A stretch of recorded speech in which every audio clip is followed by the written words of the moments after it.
here in Wendat, Haudenosaunee, Métis, and Inuit people. I'd now like to pass it over to Ben.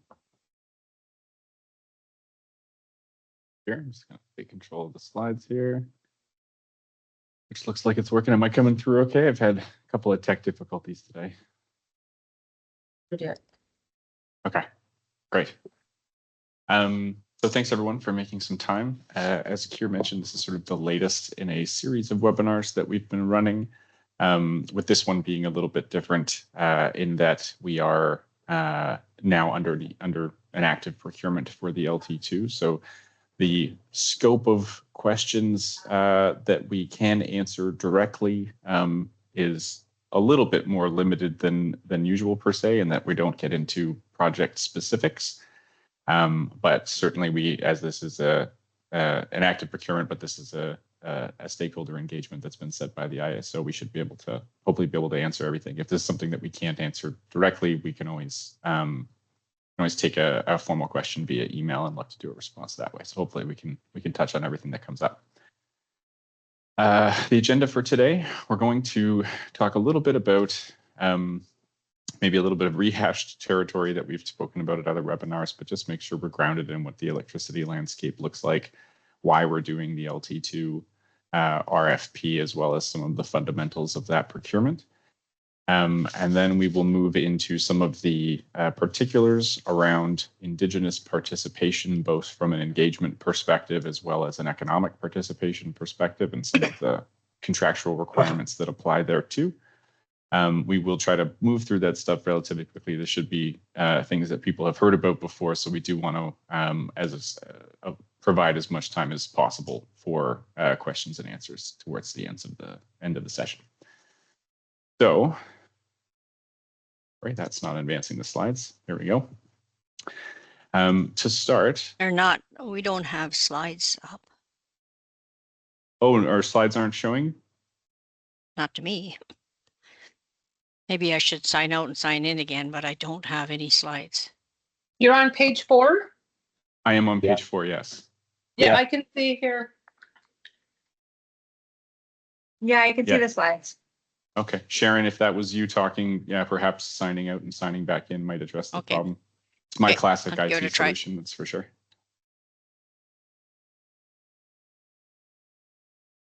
Okay, well, hopefully she's able to resolve that.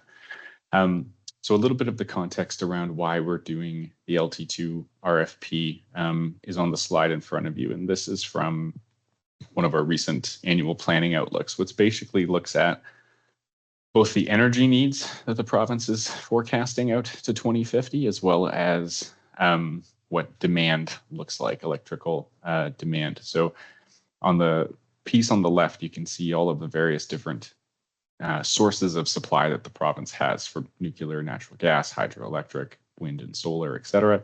And then that's displayed against what Ontario demand is forecast to be. And you can see that in the sort of towards the end of the decade, starting off in 2030, what we have contracted for supply starts to not meet that demand line, which basically means we need to acquire new supply resources to make sure that we can continue to meet that demand. The demand itself, shown on the image on the right, we've seen a steady increase basically when we've been looking at what demand is going to look like out to 2050. So when we ran our 2024 annual planning outlook, which is basically our flagship planning document that talks about what demand is going to be and why and how we plan to meet the needs, we were forecasting a 60% growth in electricity demand out to 2050. And then when that APO was run again in 2025, that need jumped to 75%. It reflects a lot of different things, electrification, things that used to be powered by fossil fuels, like heat pump expansions across the province, electrical vehicles, et cetera, as well as a large contingent from the government's push to build new homes and to increasing population and having economic growth as well, and large chunks of it by the adoption of new technologies as well, things like electric arc furnaces, for example, being installed at steel plants. The short version of the story, basically, is that the long-term forecast is large for what demand is going to be. And so we have put in a series of different mechanisms through what we call the resource adequacy framework, which is basically just a portfolio of mechanisms that we at the ISO use to acquire resources. One of those things is the long-term 2 or LT2 RFP.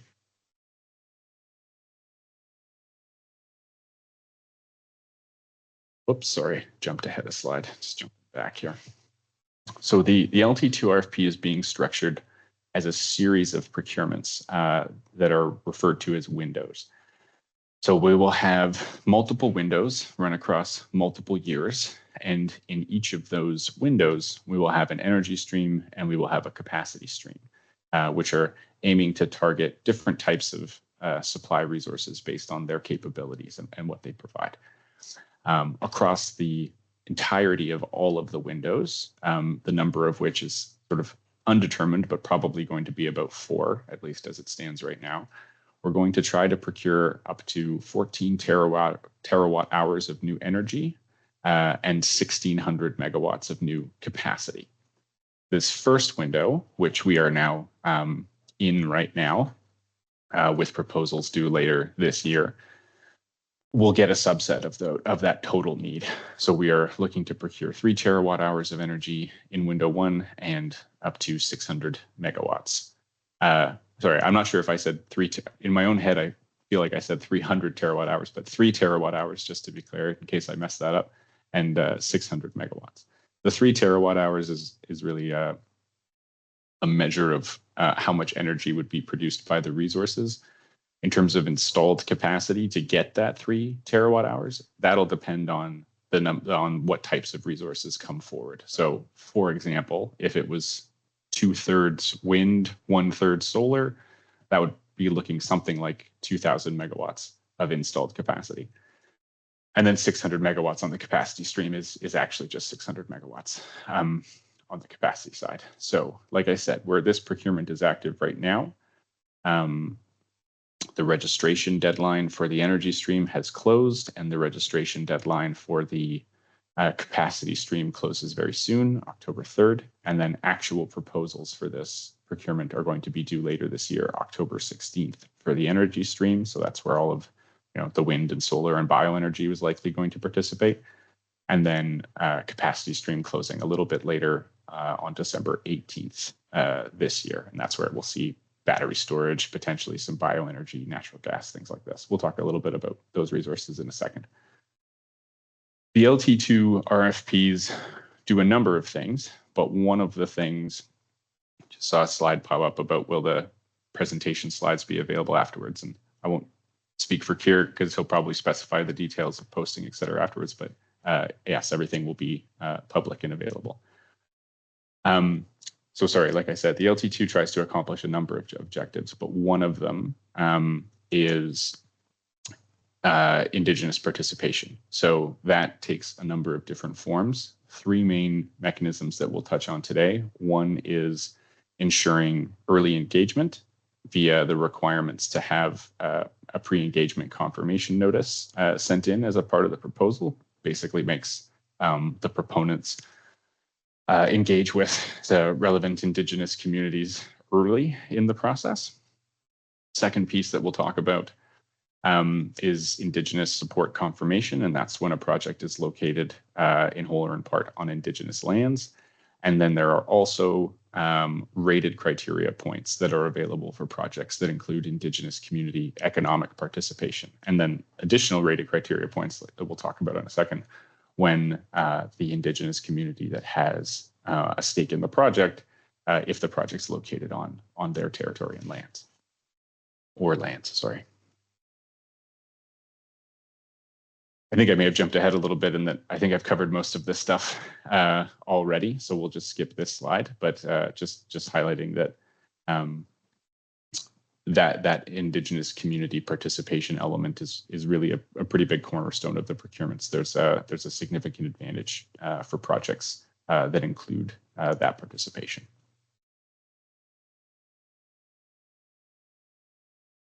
Sorry, jumping ahead again.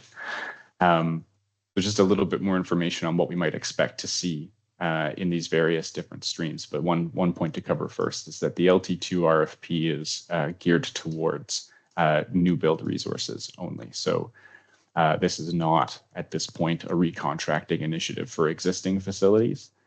This is designed to acquire new supply resources to meet the demand that we talked about on a couple slides ago.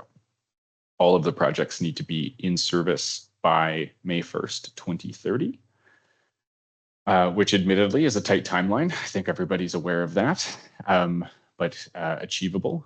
There are also incentives that are included for those projects that can reach commercial operation earlier than that. A multiplier on their contract price is offered based on how much earlier they're able to come into service.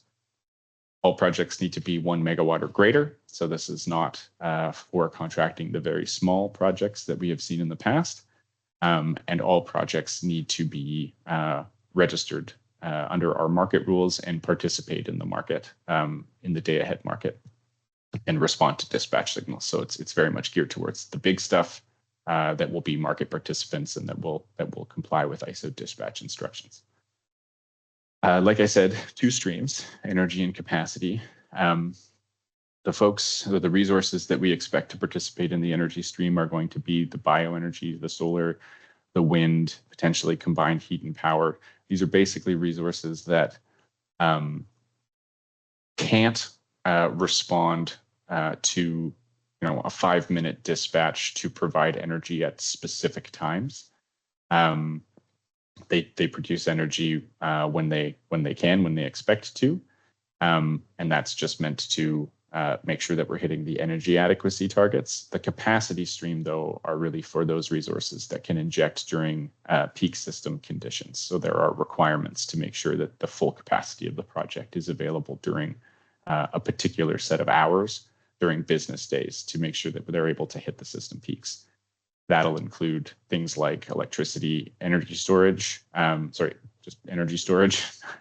We've seen in the past things like lithium-ion batteries be relatively successful, natural gas facility, bioenergy facilities, and to the extent that that folks can make it work, the potential for hydrogen as well to participate in that stream. So moving into some of the particulars around mandatory requirements that relate to projects on Indigenous lands. So whenever a project is going to be located in whole or in part, on Indigenous lands, they have to include what's called an Indigenous support confirmation. And this basically confirms that the proponent, the company that's bringing forward the project, has undertaken engagement activities to the satisfaction of the Indigenous community. And that includes that pre-engagement confirmation notice that was sent that we talked about before. This serves as sort of the kickoff, so to speak, for engagement related to a project, but it does not supersede any applicable permits or approvals that a project has to get. It's really just a mechanism to make sure that if a project's on Indigenous lands, it has the support of the community, and that that community is being engaged early enough in the process in order so that they can work through their own process to make sure that they're satisfied with what's being proposed and that they do actually support the project.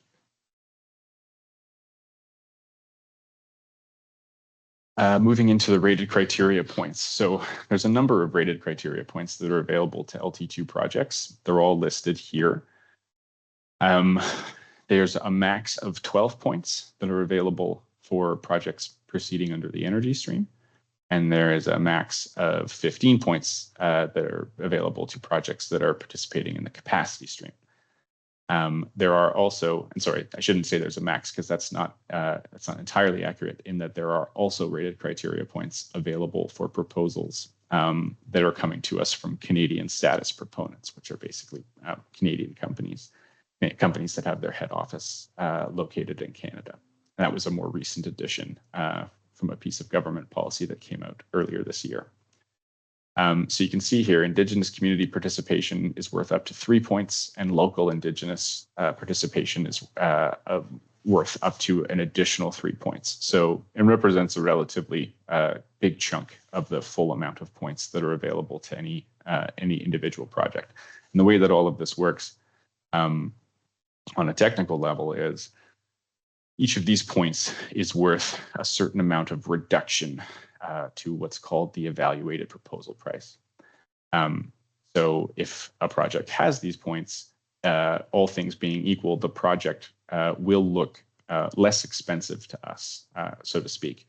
Its actual price maybe, we'll just make up numbers here, $100.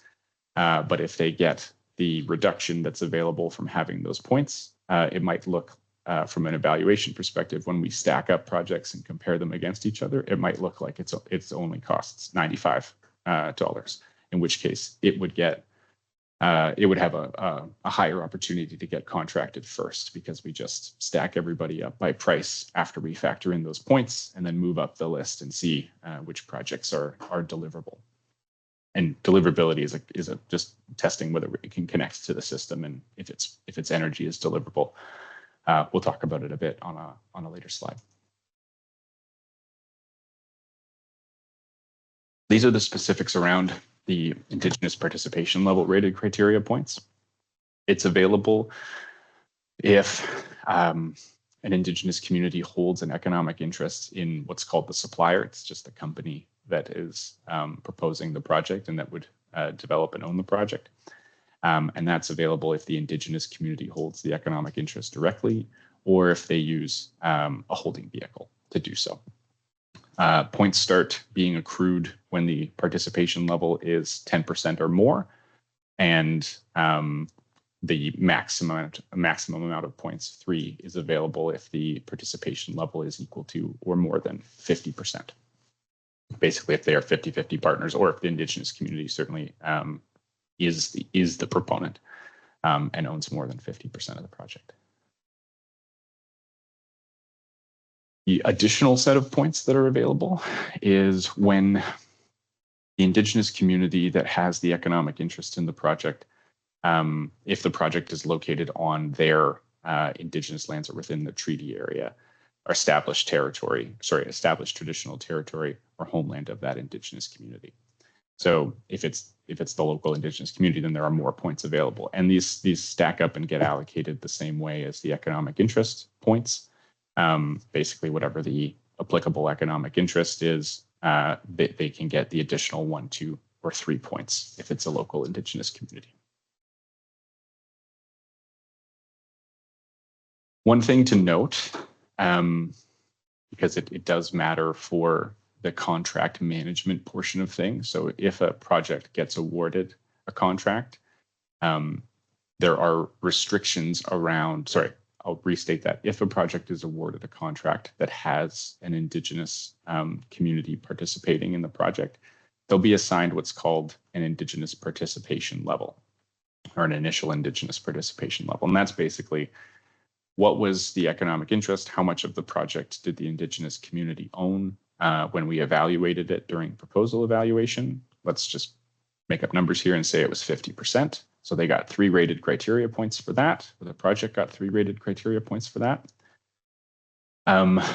That participation level, subject to the point that I'll make in a second here, needs to be maintained for a period of 5 years after COD, or commercial operation. So once the project is built and operating, the Indigenous participation level needs to be maintained for a period of 5 years.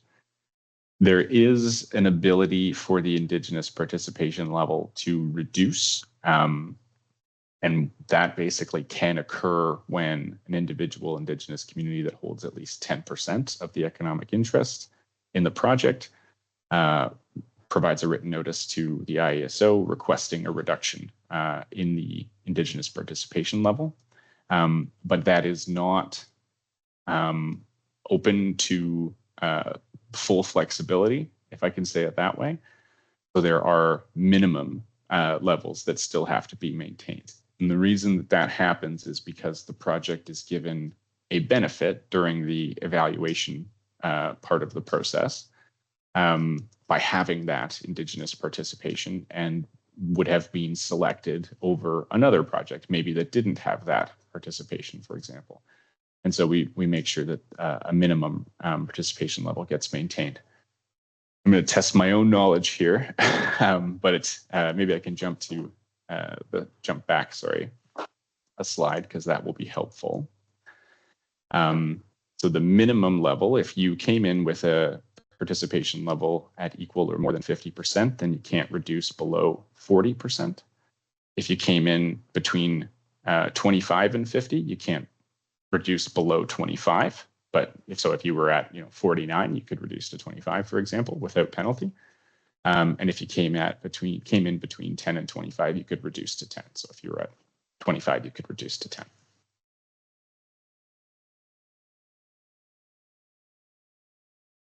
I think this is basically the last piece, but it's an important one that I'm going to cover. And that's around how deliverability works.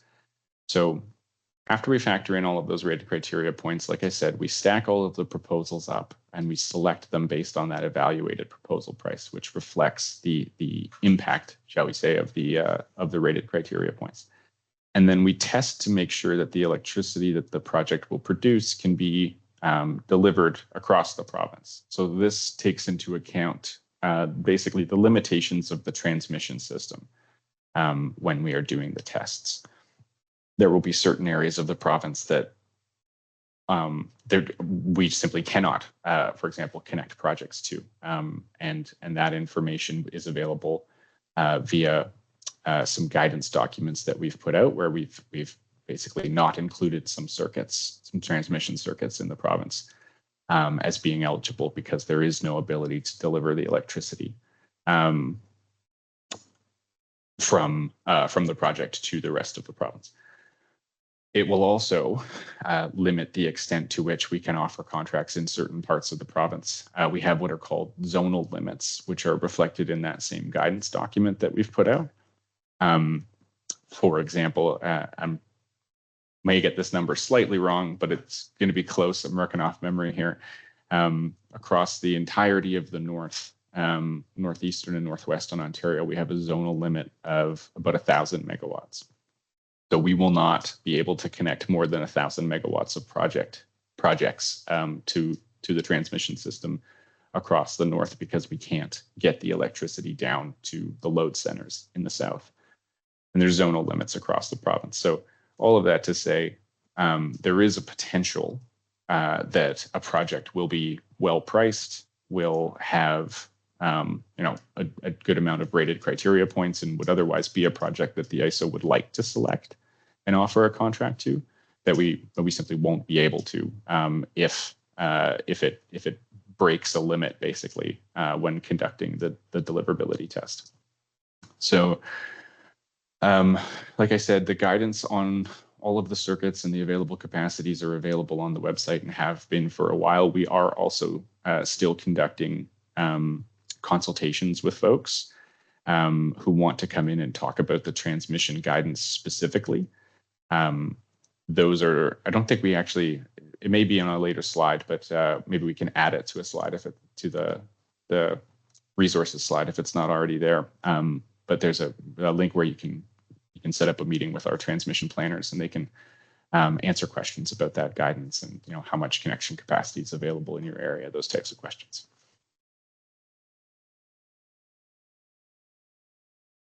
Maybe we can just check if it's here right now. No, I don't see it. So Kier, maybe we can just make a note to add that to this slide before we post it publicly. These are just a couple of other pieces of material that you're welcome to peruse at your leisure with more information about the procurement, the directives that give rise to it, as well as the Indigenous Energy Support Program, which my colleague Sonia is going to talk through with us in just a moment. I think I'm passing off to her now. Thanks, Ben. We're actually going to pass it to Nadia. Nadia is going to go over the Indigenous Energy Support Program quickly, and then we'll open it up for questions. Hello, good afternoon, everyone. So my name is Nadia Mirabelli, and I'm advisor Indigenous engagement with the IESO. I just want to take you through a few slides with regards to our Indigenous Energy Support Program. So I am pleased to announce that the 2025 application intake window for the Indigenous Energy Support Program, also known as IESP, is currently open. And since its inception, the IESO's Energy Support Program has been able to provide approximately $82 million in funding to 180 Indigenous communities and organizations across Ontario.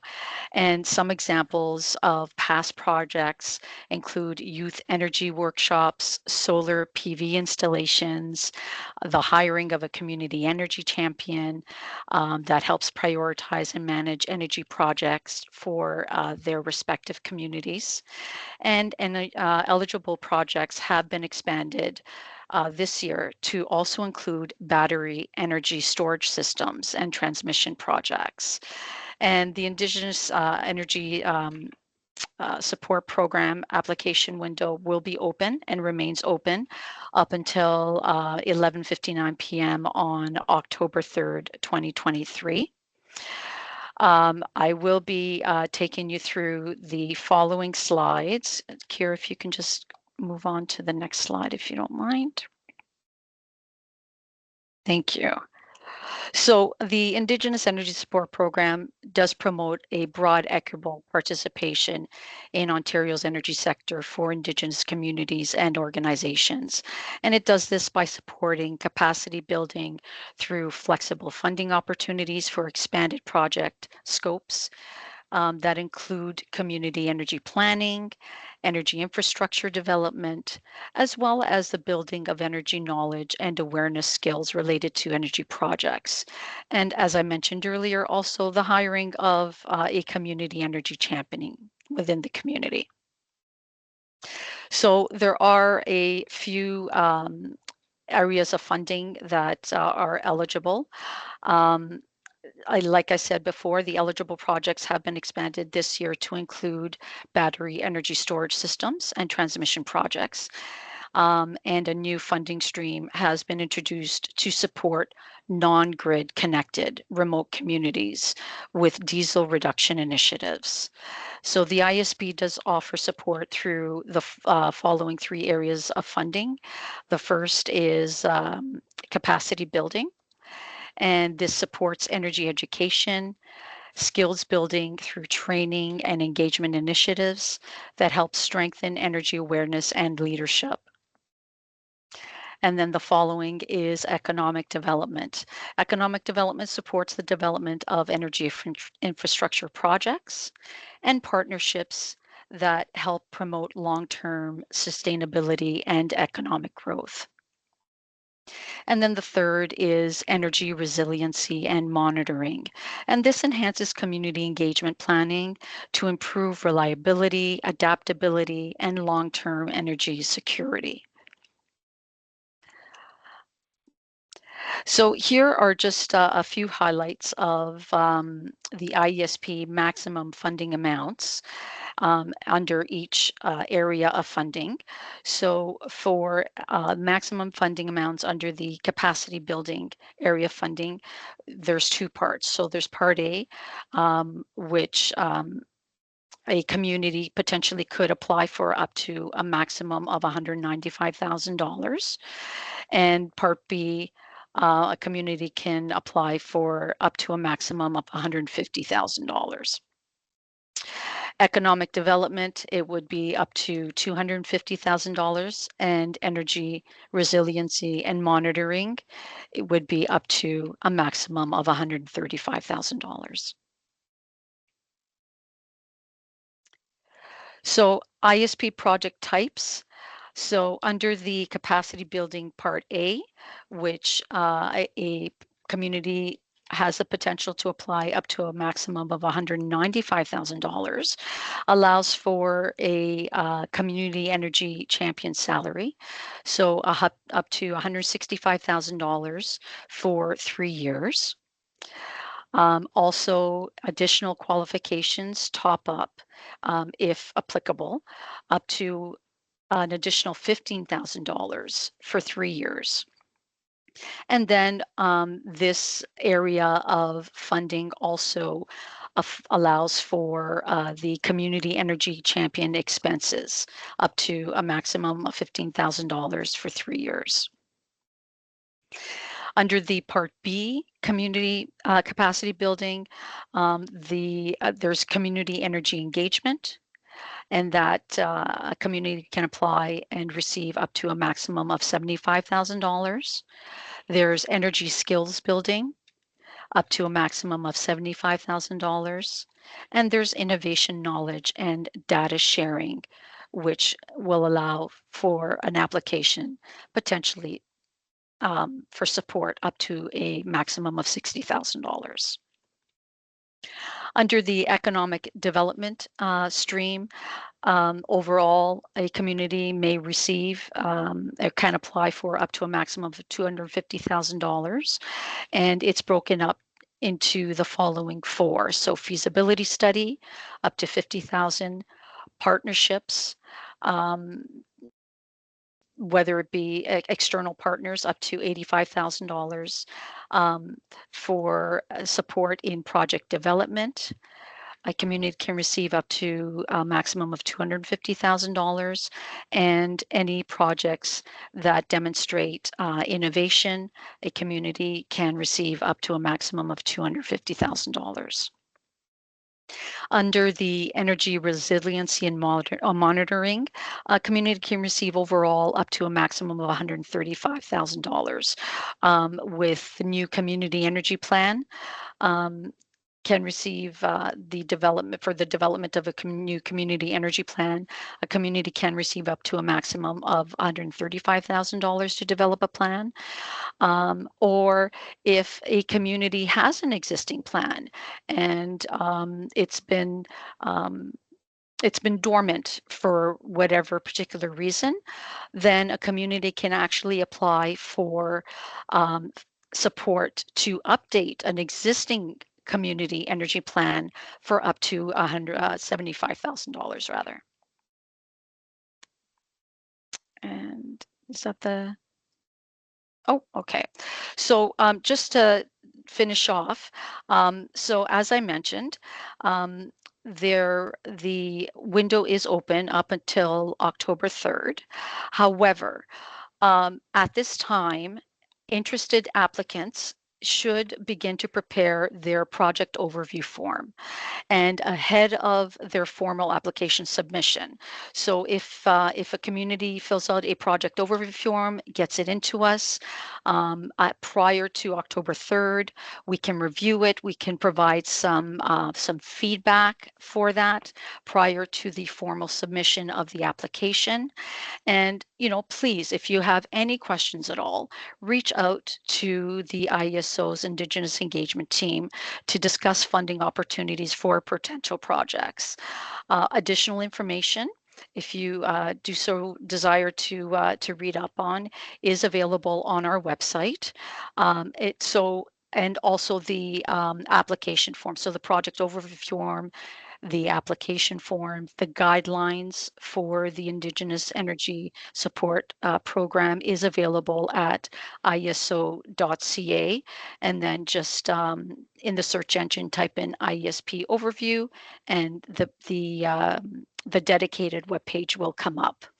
So again, if you have any questions about the IESP, eligibility criteria, the latest application, or about your intended submission, please feel free to reach out to the IESO Indigenous Engagement Team at iesp@ieso.ca, and we welcome the opportunity to connect and answer any questions that you may have.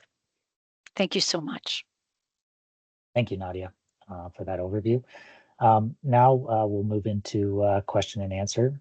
If you want to raise your hand, I will call on you and you can unmute yourself. Please let us know where you're from or what community you're representing, and then you can ask your question. So I see, I think Sharon. Yes, Sharon, if you want to unmute yourself and You have a question? Yeah, I had a few questions even from the previous slide, but while we're on this year topic, under the community economic development, project development, if you already have a project, does project enhancement qualify? Sonia, did you want to Yeah, jump on? yeah. Hi, Sharon. I'm happy to take that one. Yeah, absolutely. If there's an existing project that you already applied for and you're looking to make enhancements, changes, you know, the project Upgrades, scope etc. it's evolved. Absolutely. You know, please feel free. And in fact, Sharon, if it just makes your life a little bit easier, or if you have a couple of minutes, you know, at any point next week or whenever, we're happy to hop on a call and just answer any questions you have one-on-one. If that just makes it easier for you. Yeah, okay. It probably won't be me, but it'll probably be our workhorses that we have on these things. So, but yeah, I'll let them know that we've sort of batted this around and we just if it can qualify, that'll be great. And Yeah, we'll absolutely. probably be connecting on the phone then, Sonia. Yeah, absolutely, Sharon. Like whatever we can do to support you and your team to get your applications in or application in, feel free to reach out. We really want to make sure that the funding gets distributed in its entirety. We really want to make sure that we can disperse these funds as soon as possible to all the nations across So, Ontario. if we'd already, you know, we're applying for under one program, you know, there's no qualifications. It is one program only because we've got ourselves in a queue for for the capacity ones. But we would like to now that I've seen this, I'd like to consider the development. Yeah. So, Kier, do you mind going back to the slide deck where it shows the yeah, that one. So, okay, so just so I'm clear, Sharon, did you mention that you already applied for? We've got it already. It's just a matter of pressing the button. We've got approval to move on the capacity building project application. Okay. Now I'm looking at this and I'm seeing project development and I know that we've got a project, but it needs some help. So I would just like if it's project enhancement modifications in order to make it work better, if we could apply it that, or is this an annual thing where you apply for one, don't bother stepping on the toes of another? Oh, this is fantastic. And no.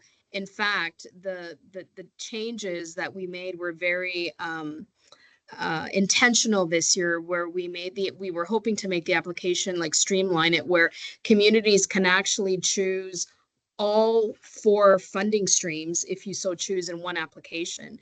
So absolutely, this is the menu that we have to offer communities. And so if you've already filled out your capacity part A or part B, please, and you're looking at this and saying, well, wait a second, you know, we need to update our community energy plan.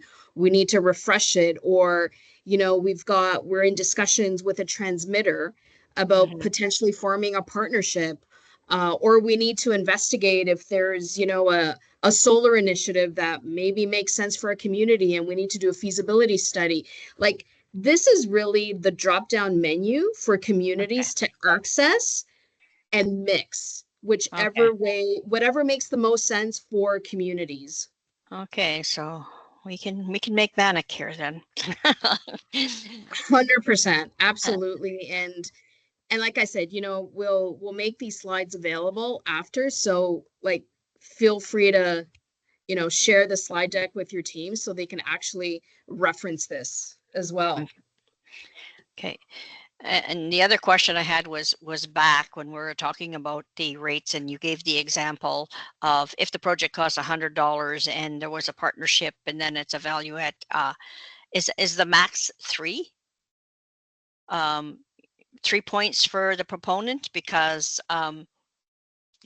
we're in discussions now and we are 50% owners. But what I was looking back there is, you know, basically our project fits all of the previous slide, you know, where it goes up to 12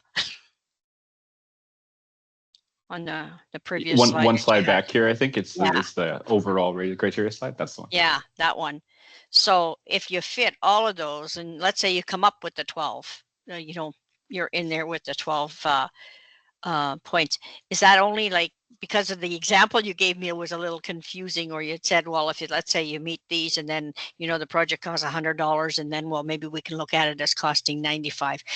What's the medium and average means and how you weight these points?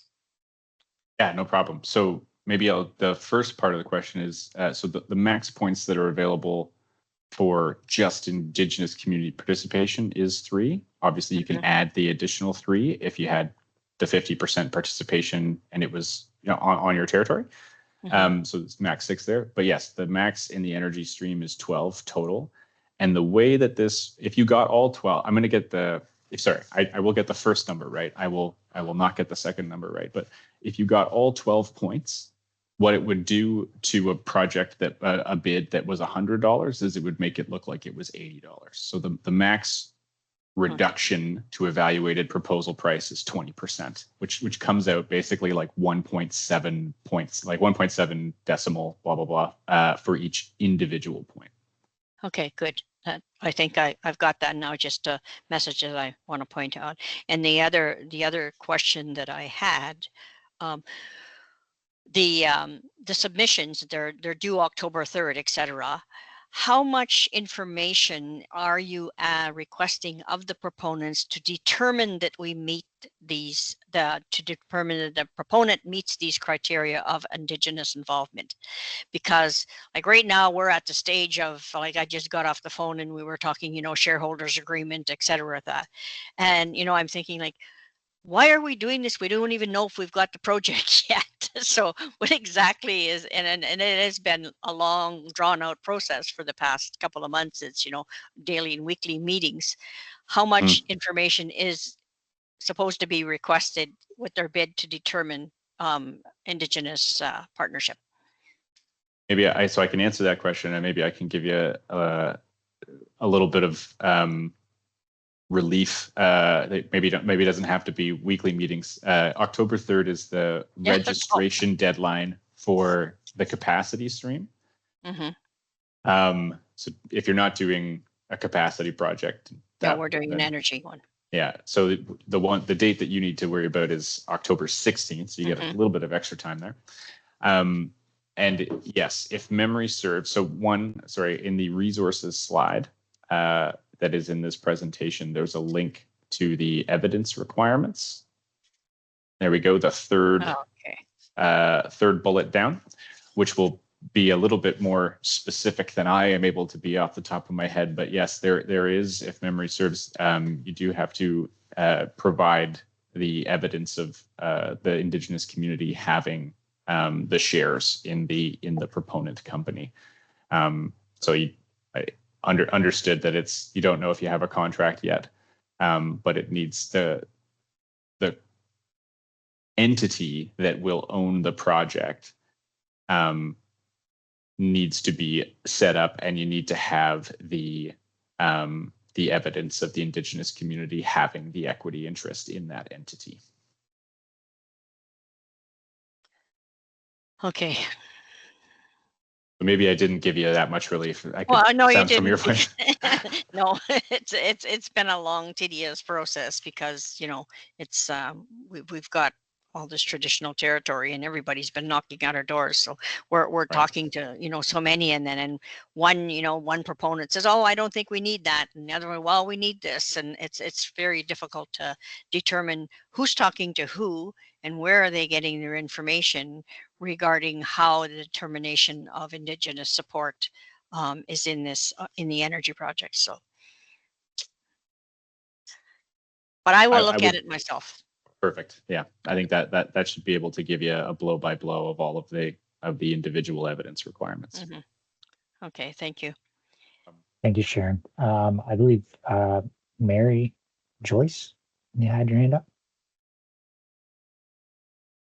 Hi, I'm from Shawniga First Nation, and I'm the Economic Development Officer here. Sonia, we spoke I met you on the phone through Adam Paywis. So it's good to see you again too. I'm glad that you're here. Likewise, yeah. And so we're planning for our transmission expansion, and we've gone through our partnerships, and I'm putting in an application for our project development.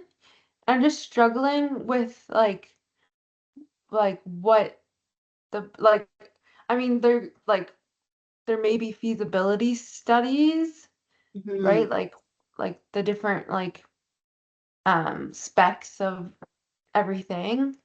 And like species at risk and environment and all that. But I'm just wondering like if there's Mhm. any other things that you've seen that people have put in their budget, or if you have like someone who works on transmission lines who can help guide. Yeah. So I, good news. We've got a dedicated team that manages the Indigenous Energy Support Program, and they're incredibly well versed. And basically, not only is their role to review applications, but also meet with communities, answer questions, help guide and support, especially when there's certain sections where for whatever reason, they may, it'd probably be helpful if we have somebody who does these applications all the time, provide some guidance and feedback, and also help determine, what is the best language to incorporate in these applications. So I'd be more than happy to connect you with our amazing team, and this is exactly what they do. And so you've got my email, right? Yeah, I do. Send me an email. Let me know, if you don't mind, maybe sending me some dates and times, and let's set you up with, let's make this happen. The sooner the better, because I believe our intake window closes October the 3rd. So I want to Yeah. make sure that we set you up for success for your application. Okay, yeah. Awesome. Yeah. Just like I'm gonna review it Perfect. with my supervisor as well, like what to put in my Yeah. budget. But I'm just wondering if there's anything that would be best off for like first building out the project. Yeah, and you know what? Sometimes these things are just easier when you just talk through them, right? Especially with someone, like someone who's so knowledgeable on the team, and this is what they do. And so shoot me an email. Let's set up some time with the team. So we can make sure that we can provide you with the right guidance and information that you need for a successful application. Okay, I will do. I'm gonna do that right now, literally. Perfect. Yeah, do it right now. Okay, awesome. Thank you. Oh, my pleasure. Thank you. Okay. I'm Yeah, going to thanks so you pass take it care. over to Kelly.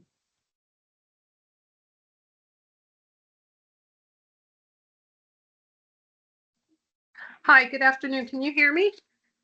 Yes, we can. Okay, great. My name is Kelly Eskimo. I'm Economic Development Officer for Onda Communicating out of Manitoulin Island. Glad to be able to participate today.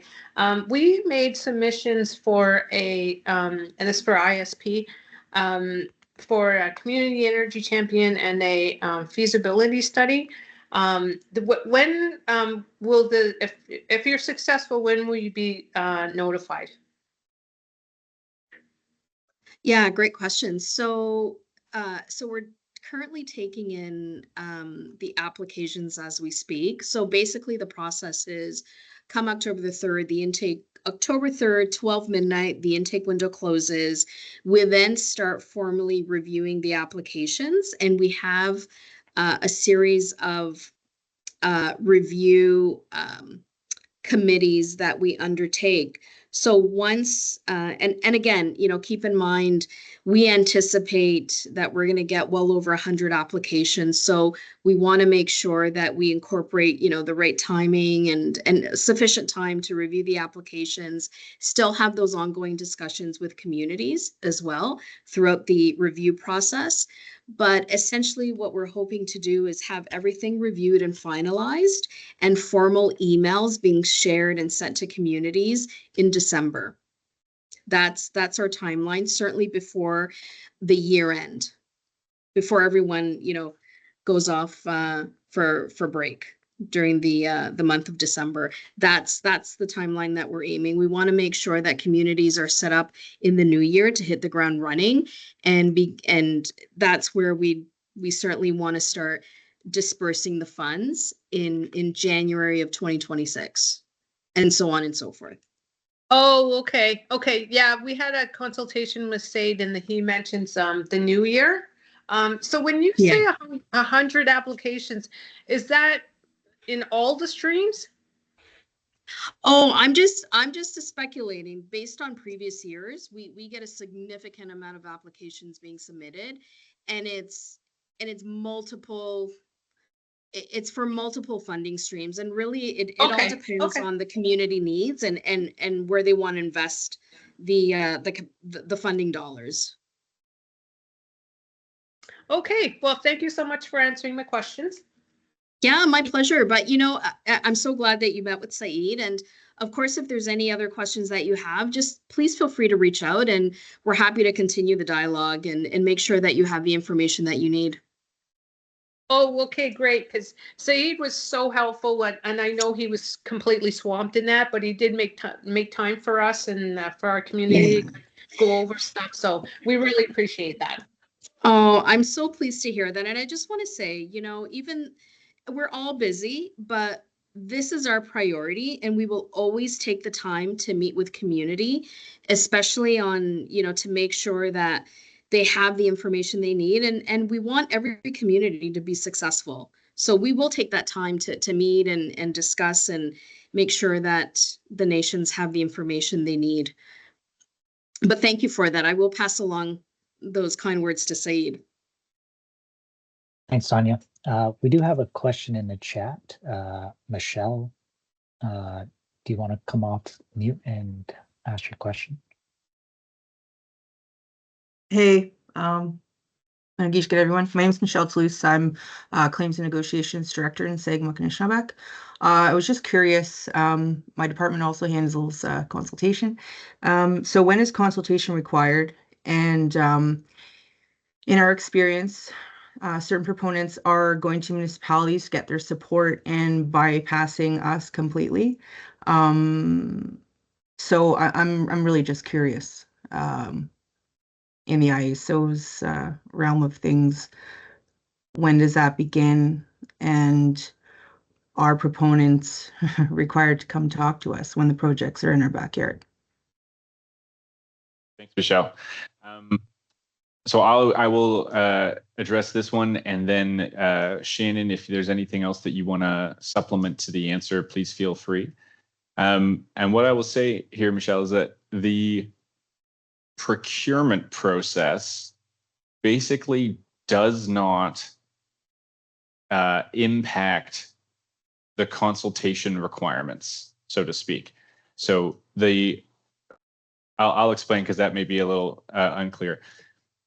If a proponent gets a municipal council support resolution for a project because it's located in that municipality, that will not supersede any consultation requirements that that would be in place for the project. That doesn't even supersede any municipal approvals for the project, zoning approval, site plan approval, that type of stuff. I think the best way to think of it is all that is being supported by the municipality in that case, or by an Indigenous community if it was located on Indigenous lands, all that is being supported is the submission to the ISO. So you can even think of it in a way of saying, like, you're not even technically formally committing your support for the project to get built. You're saying to the ISO, we support this proposal being made to the ISO, and then any other approvals, permits, applicable laws and regulation, including consultation, all of that stuff still needs to happen. I think from our experience, though this is not the case in every scenario, those additional permits, approvals, requirements, and the full-scale consultation, if it needs to occur, tends to happen after the contract has been awarded, though it is 100% best practice, and we encourage proponents all over the place to begin engagement with First Nation communities when the project is located, even before proposal submission, when projects are located on their traditional territory. So if I can sum that potentially long-winded answer up, is that if there are consultation requirements that are going to be applicable to the project, getting municipal council support in no way does away with those or supersedes them. Hopefully that's helpful.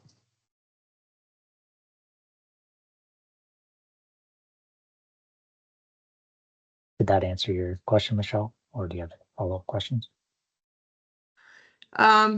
Yeah, I guess it kind of answers my question. I'm not happy with one of the proponents that is proposing a project nearby because they didn't come talk to us, but it is what it is. Obviously not a requirement for ISO, but yeah, me watch.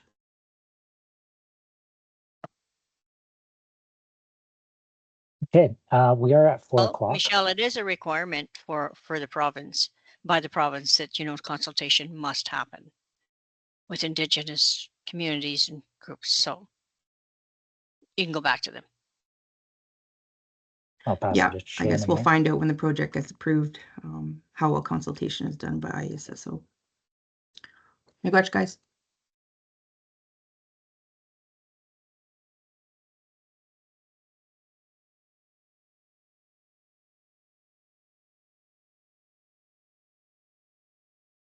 Here, I think you're trying to talk, but you're muted.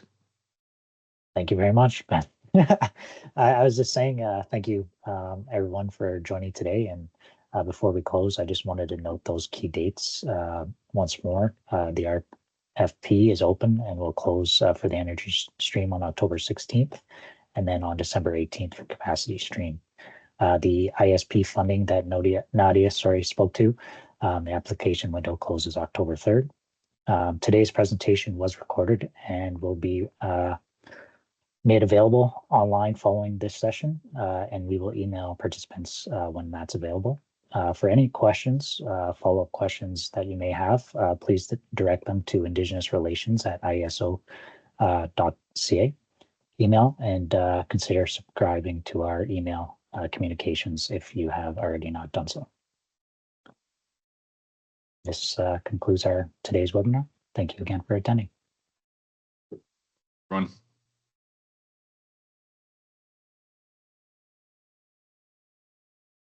Thank you.